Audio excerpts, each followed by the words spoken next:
Hello, my name is Jeff Colbett, and I'm from Olathe, Kansas. I got started in investing in 1999, right before the big tech bubble. And unfortunately, I learned buy and hold and don't fret about market price fluctuations before I learned the importance of valuing a business and applying a margin of safety. So, as Charlie said, I got my feet wet with huge failure right away. Join the club. Thank you. I don't feel so bad now. So that leads to my question. It seems like to me, I've read all the Berkshire reports and all the reading I can do about you two, and I thank you for these wonderful meetings, but it seems like it boils down to some simple things: valuing a business and applying a margin of safety. So my question is, what do you recommend for an approach to getting better and better at valuing companies? Well, it's a very, very good question. And in my own case, I started out without knowing anything about valuing companies. And then Graham taught me a way to value a certain type of company that would prove successful, except the universe of those companies dried up. But nevertheless, it was almost a guarantee against failure, but it was not a guarantee that these things would continue to be available. Charlie taught me a lot about the value of a durable competitive advantage and a really first-class business. But over time, I've learned more about various types of businesses, but you'd be amazed how many businesses I don't feel that I understand well. The biggest thing is not how big your circle of competence is, but knowing where the perimeter is. If you don't have to be an expert on 90% of the businesses, or 80%, or 70, or 50, but you do have to know something about the ones that you actually put your money into. And if that's a very small part of the universe, that still is not a killer. And I think if you think about what you would pay for a McDonald's stand, what you think you would pay for, think about the businesses in your own hometown of Olathe. Which would you like to buy into? Which do you think you could understand their economics? Which do you think will be around 10 or 20 years from now? Which do you think it would be very tough to compete with? Just keep asking yourself questions about businesses. Talk with other people about them. You will extend your knowledge over time. And always remember that margin of safety. And I think you basically have the right attitude, because you recognize your limitations, and that's enormously important in this business. You will find things to do. 6 or 7 years ago, maybe not that long, 6 or 7 years ago, when I was looking at Korean stocks, for example, I never had any idea that Korean stocks would be something that I would be buying. But I looked over there, and I could see that there were a number of businesses that met the margin of safety test. And there I diversified, because I didn't know that much about any specific one. But I knew that a package of 20 was going to work out very well, even if a crook might run one of them and a couple might run into competition I didn't anticipate, because they were so cheap. And that was sort of the old Graham approach. You will find opportunities from time to time, and the beauty of it is you don't have to find very many of them. Charlie? Well, obviously, if you want to get good at something which is competitive, you have to think about it a lot and learn a lot and practice doing it a lot. And the way the world is constructed in this field, you have to keep learning, because the world keeps changing and your competitors keep learning.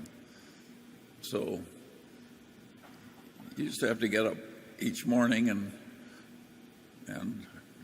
try and go to bed that night a little wiser than you were when you got up. And if you keep doing that for a long time and accumulate some experience, good and bad, as you try and master what you're trying to do, people who do that almost never fail utterly.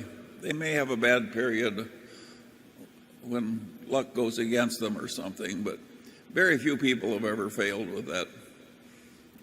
If you have the right temperament, you may rise slowly, but you're sure to rise. Charlie, did you take any business courses in school? None. I took accounting.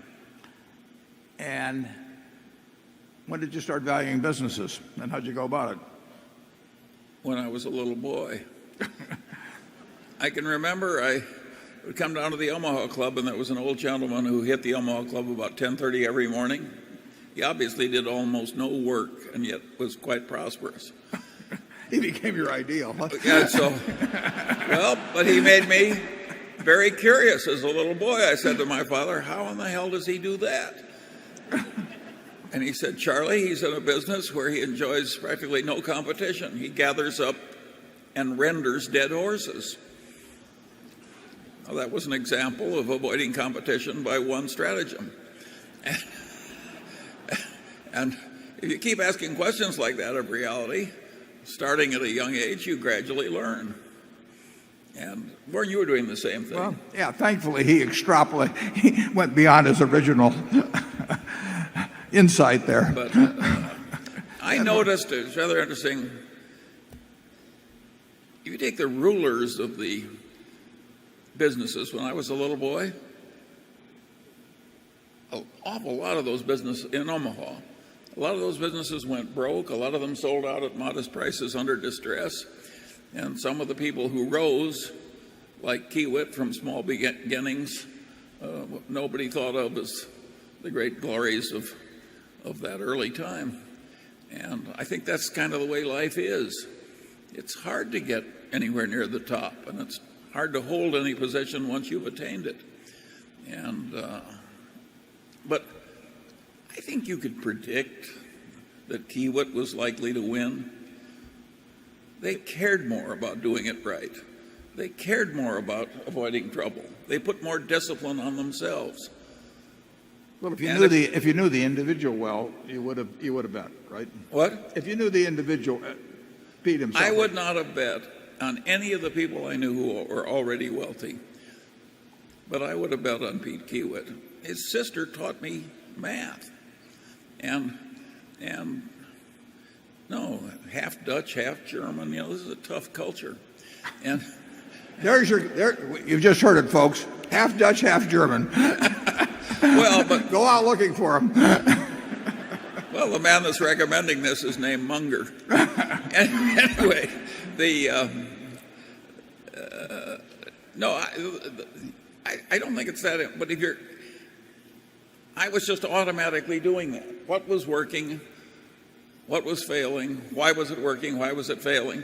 If you have that temperament, you are gradually going to learn. And if you don't have that temperament, I can't help you. If you'd followed Pete Kiewit around for 10 years, you never would have seen him do anything dumb, right? Oh, yeah. And so it's avoiding the dumb thing. You really don't have to be brilliant, but you have to avoid just the, sort of what almost seem the obvious mistakes. But I would say that you're on the right track back there in terms of having the basic fundamentals, knowing your limitations, but still seeking to learn more about various kinds of businesses. Charlie, I think when he practiced law, any client that came in, Charlie was thinking about that business as if he owned the place. And he probably generally felt he knew more about the place than the guy that actually owned it, who was his client, who was the client. But I remember talking to him, 50 years ago, and he would start talking about Caterpillar dealerships in Bakersfield or something of the sort. He was incapable of looking at a business without thinking about the fundamental economics of it. Mm. How'd that guy do with the Caterpillar? Well, he sold it for a perfectly ridiculous price to a dumb oil company. It wasn't worth half what he got for it. No. But they had a concept and a strategy. They had a concept and a strategy, and no doubt they had consultants.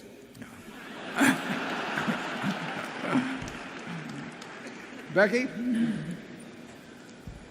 This question comes from Carson Mitchell in Aberdeen, South Dakota, who asks both of you, what business has had the best return on capital for Berkshire, and what business of any on earth has had the best return on capital? And he adds, P.S., I would have come by rail, but there are no seats in the grain rail cars.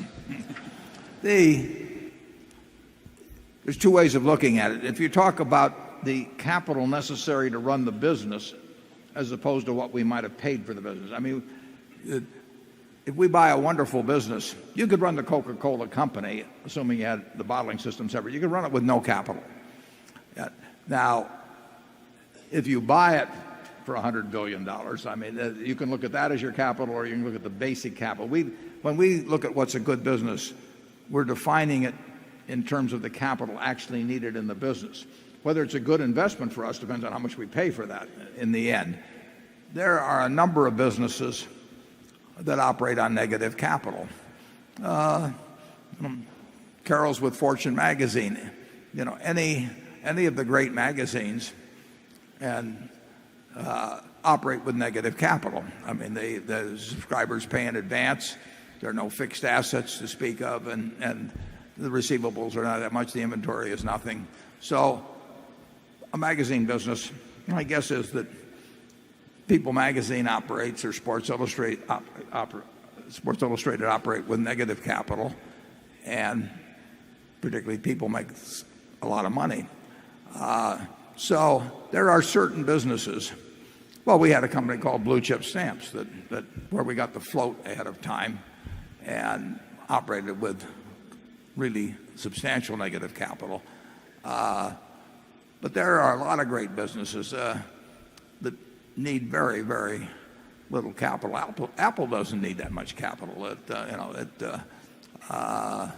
The best ones, of course, are the ones that get very large while needing no capital. See's is a wonderful business, needs very little capital, but we can't get people eating 10 pounds of boxed chocolates every day. Except here. We want to. Generally, the great consumer businesses need relatively little capital. The businesses where people pay you in advance, you know, magazine subscriptions being a case, insurance being a case, you know, you're using your customers' capital, and we like those kind of businesses, but of course so does the rest of the world, so they can become very competitive in buying them. We have a business, for example, that's run wonderfully by Kathy Barron-Tamraz, called Business Wire. Business Wire does not require a lot of capital. It has receivables and everything, but it is a service-type business. And many of the service-type businesses and consumer-type businesses require little capital. And when they get to be successful, you know, they can really be something. Charlie? I've got nothing to add, but at any rate, the formula never changes. If you could own one business in the world, what would it be, Charlie?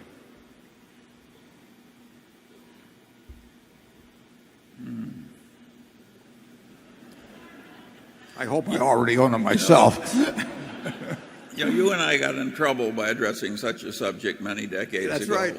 And I don't think I'll come back to it. Okay. Number 13. You know, if you name some business that has incredible pricing power, you're talking about a business that's a monopoly or a near monopoly. Sure. And I don't think it's very smart for us to sit up here naming as our most admired business as something that other people regard as a monopoly. Okay. We'll move right along.